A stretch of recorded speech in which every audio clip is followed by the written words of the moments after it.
Salah satu kegiatan yang digelar Maluku Creative Youth Hub adalah Lomba Mewarnai. Lomba Mewarnai dilaksanakan dalam rangka memperingati Hari Anak Nasional tahun 2024 dengan tema Anak Terlindungi Indonesia Maju. Pejabat Wali Kota Ambon Domingus Kaya membuka dengan resmi Lomba Mewarnai untuk anak usia 5 hingga 10 tahun.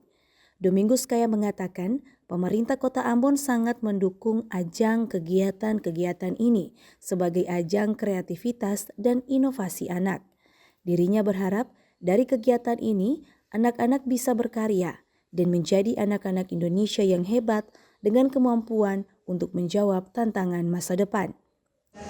Rasa percaya diri, mereka bisa tampil di ajang-ajang perlombaan seperti ini kan membuat mereka punya kepercayaan diri. Tapi juga mengajar mereka untuk berdisiplin, ya, karena ada waktu yang ditentukan, ada gambar yang harus diwarnai secara teratur, bukan asal-asalan saja. Kan?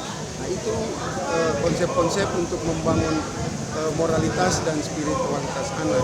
Supaya anak-anak kita bisa berkarya, bisa menjadi anak-anak yang Indonesia yang hebat, yang punya prestasi, punya kemampuan untuk menjawab tantangan masa depan. Apalagi karena Hari Anak Indonesia ini juga menjaga mereka.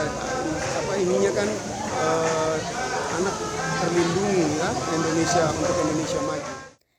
Maluku Youth Creative Hub bergerak dalam bidang pemberdayaan anak muda yang melihat betapa pentingnya membangun kreativitas sejak usia dini. Sehingga lomba yang diikutkan lebih dari 50 anak ini digelar bertujuan untuk memancing kreativitas dan usaha anak-anak sejak dini. Novita Bonara, Samsudin Sanduan melaporkan.